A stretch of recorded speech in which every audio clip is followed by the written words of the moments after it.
Approved. The Pledge of Allegiance will be led by the gentlewoman from Florida, Ms. Shalala. I pledge allegiance to the flag of the United States of America and to the republic for which it stands, one nation, under God, with liberty and justice for all. The chair lays before the House a communication.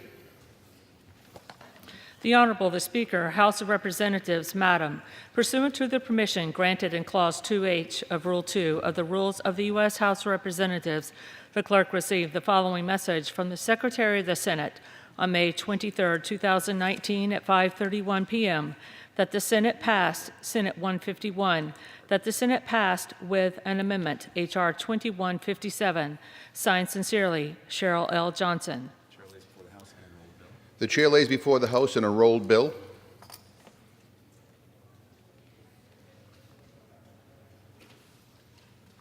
Senate 1436, an act to make technical corrections to the computation of average pay under Public Law 110-279.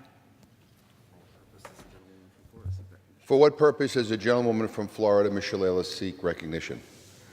Mr. Speaker, I ask unanimous consent to take from the Speaker's table the bill H.R. 2157 with the Senate amendment thereto and concur with the Senate amendment.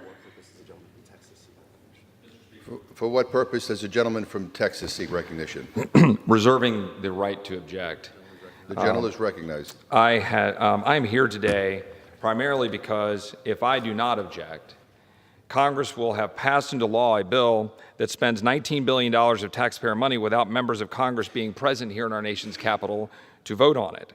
Secondly, it's a bill that includes nothing to address the clear national emergency and humanitarian crisis we face at our southern border. There's no reason this disaster supplemental should not have included the quite modest $4.4 billion that Director of OMB Vogt sent to Capitol Hill to ensure DHS and HHS do not run out of money, which they're slated to do, while managing the over 100,000 illegal aliens crossing our border, being apprehended, and unaccompanied alien minor children being unable to be housed appropriately. And finally, this is a $19 billion bill that is not paid for when we are racking up $100 million of debt per hour. And this is a bipartisan problem, to be honest, and it's a problem that we should solve in Congress rather than ignore. Our nation is strong enough and compassionate enough to have a responsive and fiscally responsive approach to help people who are hurting in the wake of natural disasters.